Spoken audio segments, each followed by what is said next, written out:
سر ملت ازکار شاہ اندر فساد، اور ملت جو ہے وہ ان کے کام کی وجہ سے، ان کی غداری کی وجہ سے فساد کے اندر آ گئی ہے. فساد کے اندر مبتلا ہو گئی.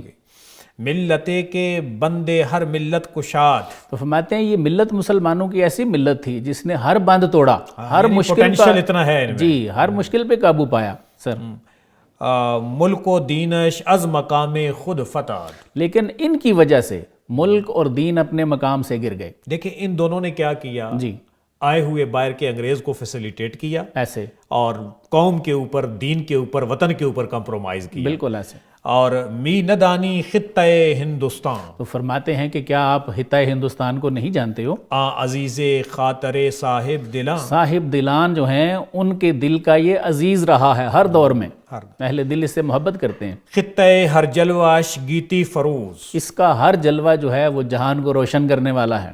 درمیان خاک و خون غلطد ہنور، لیکن یہ خاک و خون میں آج تک تڑپ رہا ہے ان دو غداروں کی وجہ سے. انہوں نے جو چربے لگائے ہیں، جی وہ غلامی جو ہے اس میں یہ بیچارے تڑپ رہے ہیں. سر ای ہما کردار آن ارواح زشت، تو یہ وہ دو کردار ہیں، یہ دو وہ بری روحیں ہیں، جعفر اور دوسرا جو ہے یہ صادق. جی سر.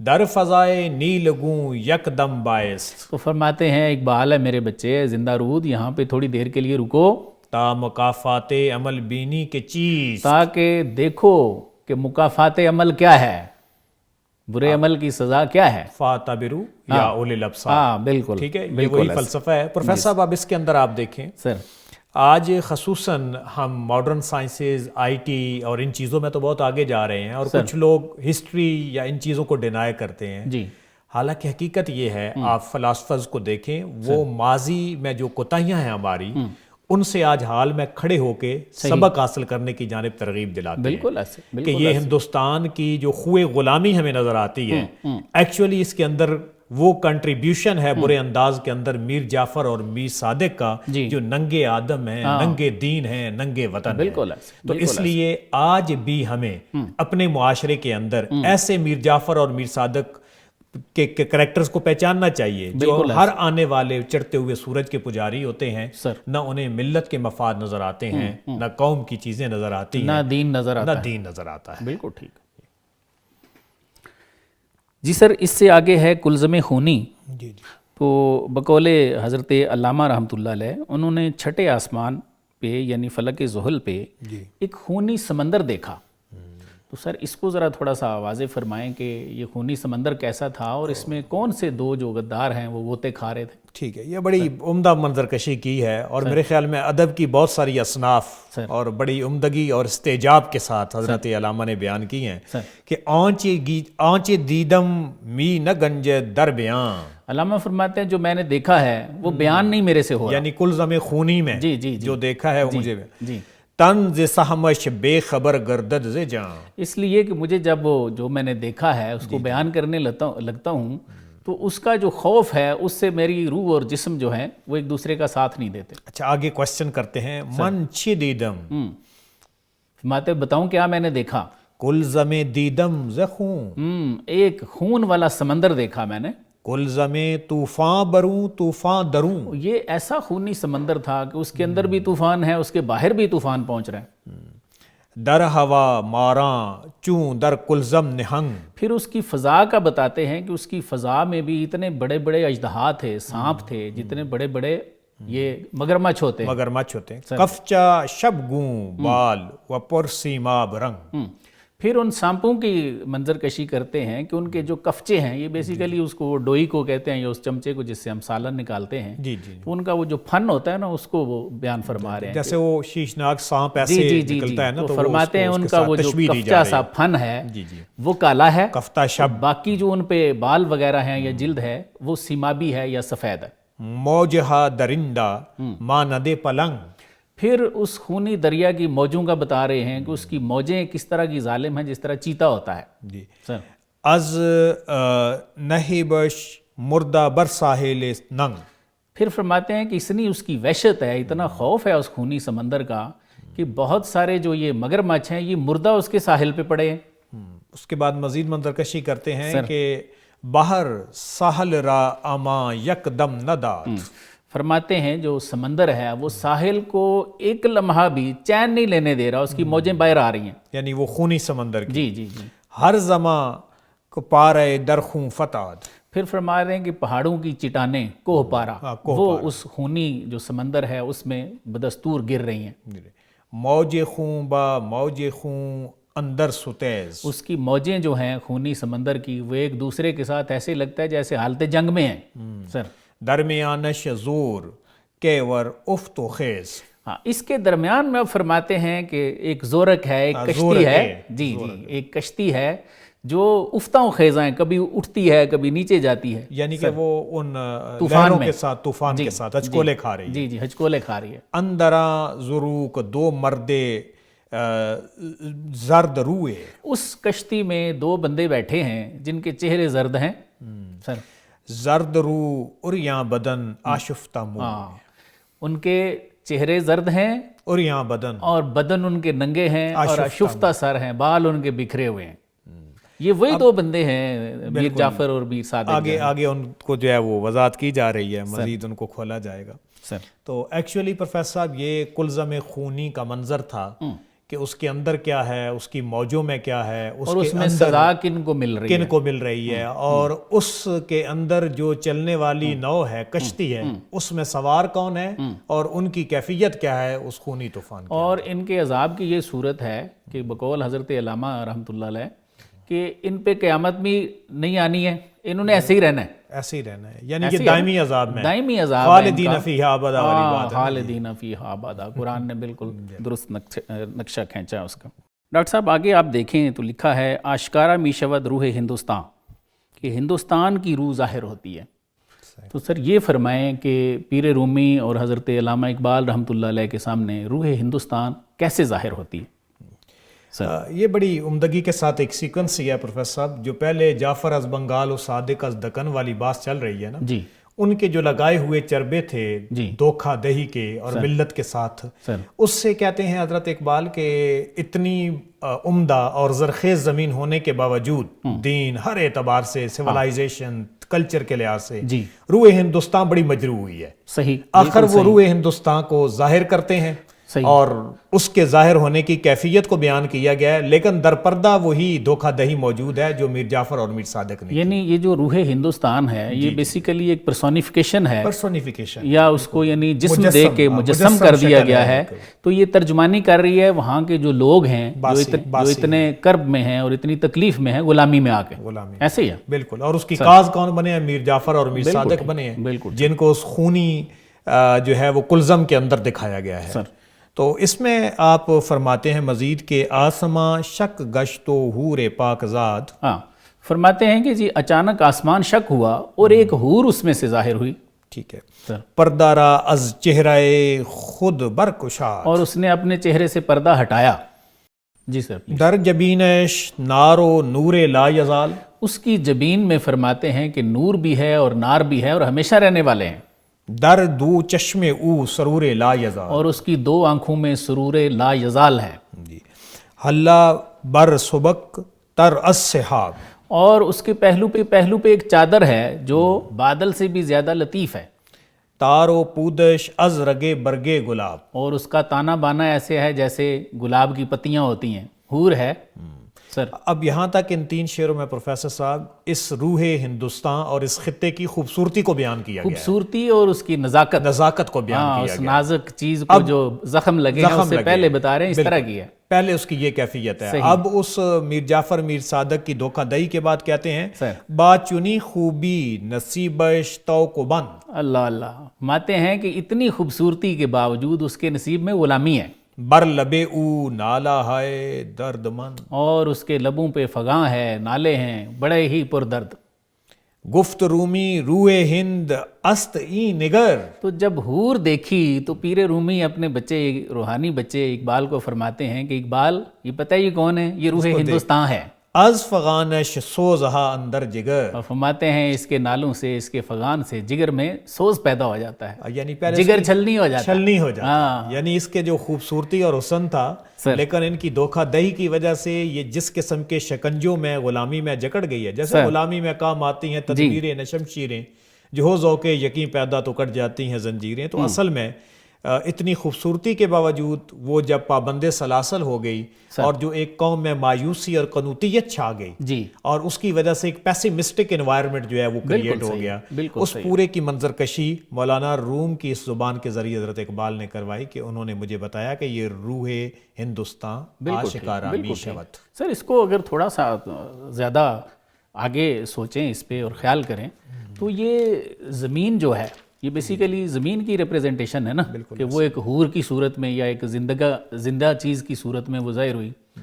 تو یہ جو زمین ہے یہ بذات خود ایک مخلوق تو ہے, مخلوق ہے, ایسے ہے نا. اسی لیے ہم قیامت کو کہتے ہیں جی اس نے گواہیاں دینی ہیں اور ہم نماز کے لیے جگہ بھی تبدیل کرتے ہیں. دیکھیں حور کا نقشہ لفظوں میں کھینچا گیا ہے اور یہ ظاہر ہے جو ہماری آنکھوں کے سامنے. بالکل صحیح ہے, بالکل تو یہ اس لیے اس کو پرسونیفائی بھی کیا, پرسونیفائی کر دیا اور اسے حور کے ساتھ تشبیہ بھی دی گئی, کیونکہ ہمارے ذہن میں جو حور کا نقشہ ہے بتایا گیا یہ جو رب کی مخلوق ہے اس کے اندر بھی تم وہ حسن پا سکتے ہو, اسی کو. اور یہ ہندوستان کو تو سونے کی چڑیا کہتے تھے, بالکل, کیونکہ یہاں پہ ایسی ایسی فصلیں آج بھی جو ہیں. نہیں تو وہ انگریز جو آ رہا تھا میر جعفر میر صادق کو جو کچھ انہوں نے لالچ دیا ہوگا تو وہ کس چیز کو دیکھ کے آ رہا تھا. بالکل ایسے, بالکل. اور آج بھی اگر دیکھا جاتا ہے کلیش آف سیولائزیشن کو آپ دیکھ لیں, 9/11 کے ڈرامے کو دیکھ لیں, یہ سب چیزیں کیوں ان کے اندر اضطراب پیدا کر رہی ہیں. بالکل ایسے. تو اصل میں وہی دولت ہے, یعنی کہ اس خطے کے اندر ظاہری بیوٹی بھی موجود ہے اور اس کے اندر رہنے والے جو لوگ ہیں ان کے اندر جو دلوں کے اندر وہ حدت اور محبت ہے نا, رسالت مآب صلی اللہ علیہ وسلم کی یہ ایک تڑپ ہے. بے شمار خزانے ہیں جو باطل ہر دور میں لوٹنے کی کوشش کرتا ہے, ظاہری اور باطنی. جی سر اس سے آگے اگر آپ دیکھیں تو روح ہندوستان نالا و فریاد میں کند. جی بالکل. ہندوستان کی روح جو ہے پہلے وہ ظاہر ہوئی ہے اور اب اس کے وہ نالا و فریاد جو ہیں وہ حضرت سناتے ہیں ہمیں. تو اس میں سر ذرا دیکھیے اور بتائیے کہ روح ہندوستان اب ہندوستانی لوگوں کے بارے میں کیا فریاد کرتی ہے, اور بطور خاص اس میں ذکر ہے فقر کا, اور فقر کی 2 برانچز کا ذکر ہے. صحیح. یہ بگزر از فقرے کی ریانی دہات. جی بالکل. جی اے خنک فقرے کے سلطانی دہات. کمپیریزن. جی کمپیریزن ہے. تو ان 2 کے بارے میں بھی بتائیے کہ ہندوستان کے لوگ فقر کی 2 شاخوں میں بٹے ہوئے ہیں اور وہ کون کون سی ہیں اور ان کو کیا کرنا چاہیے. Sir please. تو پروفیسر صاحب یہ روح ہندوستان صرف ظاہر ہی نہیں ہوئی, اب یہ جو نالے کر رہی ہے اس کے بارے میں آپ فرماتے ہیں کہ شمع جاں افسرد در فانوس ہند. فرماتے ہیں ہند کے فانوس میں زندگی کی شمع بجھ گئی ہے, ہندیاں بیگانہ از ناموس ہند. اور ہندوستان والے جو ہیں وہ ہندوستان کی ناموس سے بیگانہ ہو چکے ہیں. مرد کے نامحرم از اسرار خیش. فرماتے ہیں یہاں کے جو لوگ ہیں وہ اپنے اسرار سے نامحرم ہیں. زخمے خود کم زند بر تار خیش. اور اپنے تار پہ اپنے وہ جو میوزیکل انسٹرومنٹ ہے ان کا دل والا اس پہ بہت کم زخمہ لگاتے ہیں. پروفیسر پھر اس کا مطلب ہے کہ جو میر جعفر میر صادق نے کیا سر, اور وہ جو ٹریپ تھا یہ لوگ اس میں آگے ظاہر ہے جو دل سے غافل ہو گئے. بالکل ایسے. اللہ اکبر. بر زمانے رفتہ می بندد نظر. فرماتے ہیں یہ ماضی پہ ان کی نظر رہتی ہے, آگے کچھ نہیں کرتے سر. اور اس کے بعد مزید کہتے ہیں از تشیف افسردہ می سوزت جگر. فرماتے ہیں ان کے اندر جو آگ ہے وہ افسردہ ہو چکی ہے, ٹھنڈی ہو چکی ہے.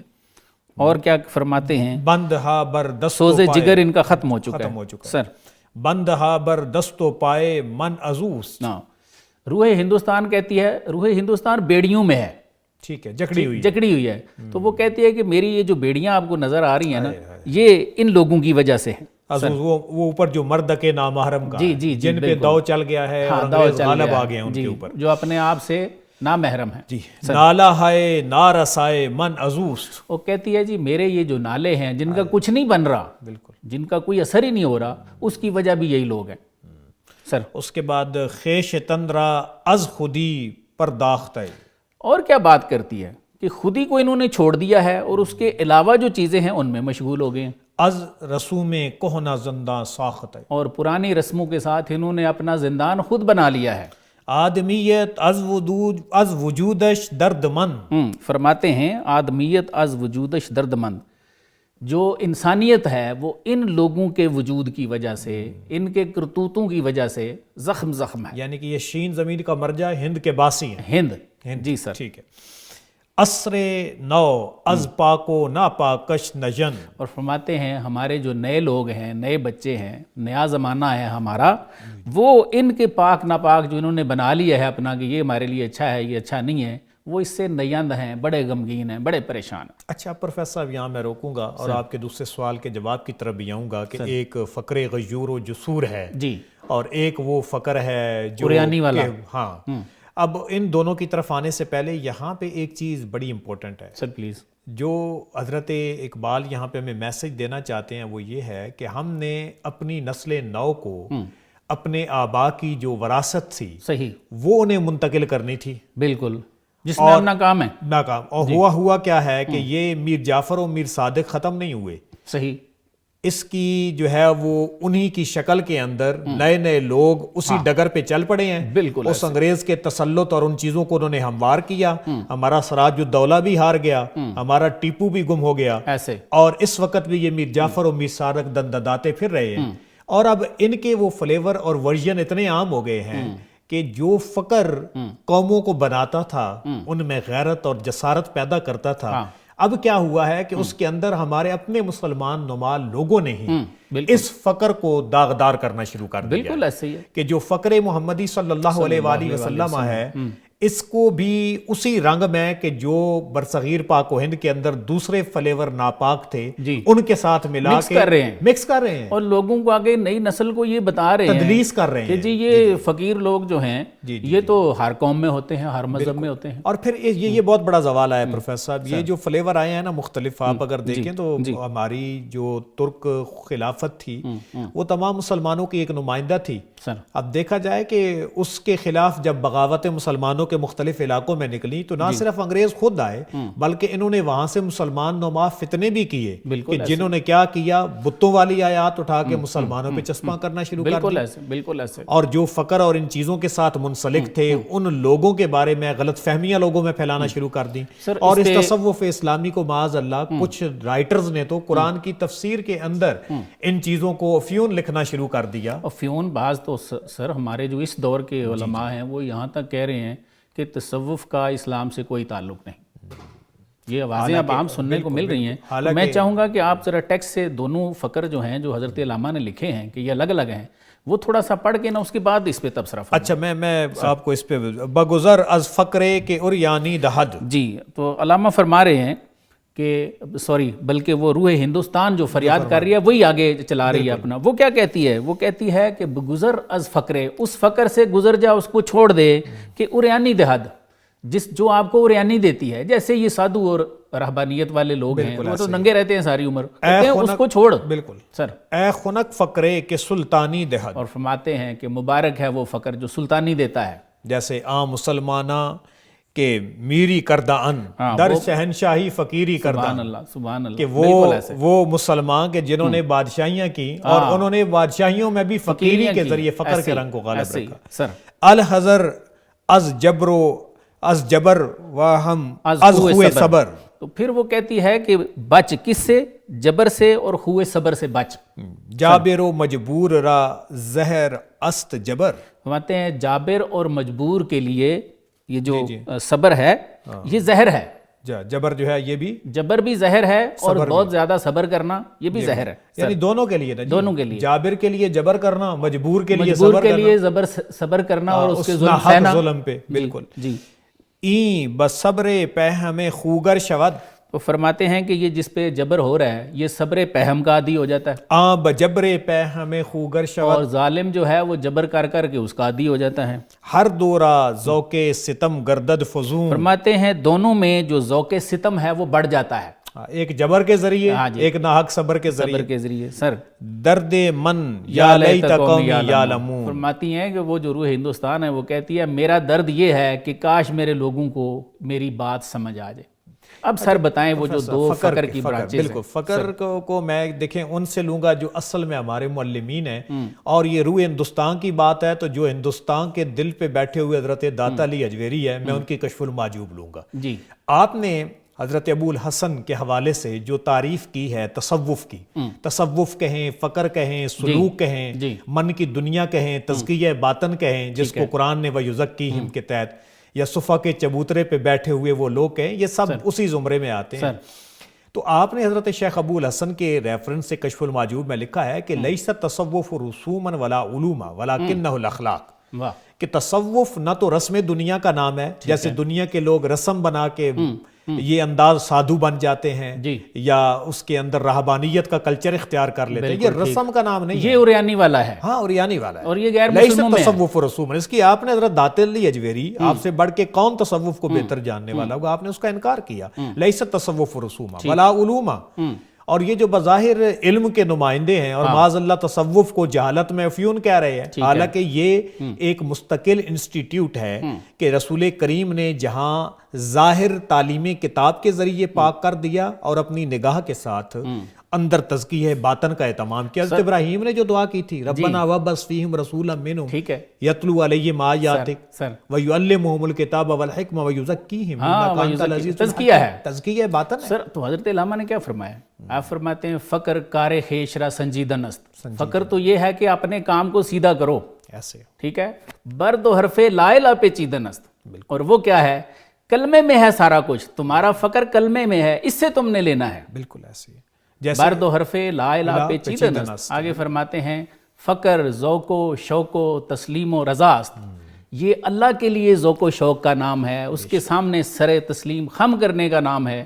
آگے فرماتے ہیں ما امینیم، ہم تو امین ہیں، یہ متاع مصطفیٰ است، یہ حضور صلی اللہ علیہ وآلہ وسلم کے سینہ اطہر کی متاع ہے جو آپ کے صدقے میں امت تک آئی ہے۔ چل اس کو وہ الفقر فخری والفقر منی، الفقر فخری والفقر منی، اور یہ جو حضرت داتا علی اجویری نے تعریف دی حضرت شیخ ابو الحسن سے، یعنی اس کا تو انکار کیا، نہ رسم کا نام ہے، ٹھیک ہے، نہ یہ جو نام نہاد علمی نمائندے ہیں ان کا نام ہے، لیس تصوف رسوما ولا علوما، اور کیا ہے وہ جو بات آپ کہہ رہے ہیں نا، ولکنہ الاخلاق، یہ خلق نبوی کی ریفلیکشن ہے کہ جو فقر غیور متاع مصطفیٰ ہے، متاع مصطفیٰ ہے۔ سر میں ایک بات کا اشارہ کروں گا، آپ اس پہ رہنمائی فرمائیں۔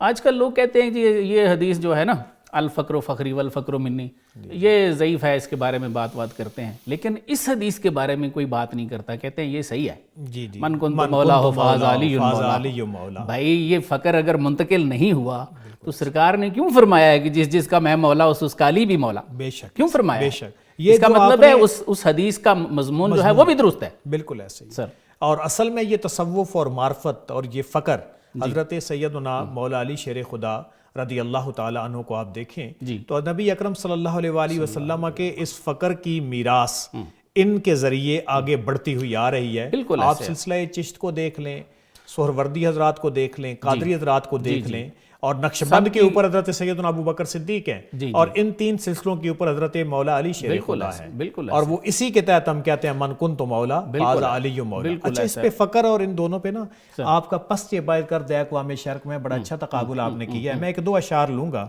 کہ فقر قرآن احتساب است و بود، صحیح، کہ قرآن کا فقر کیا ہے؟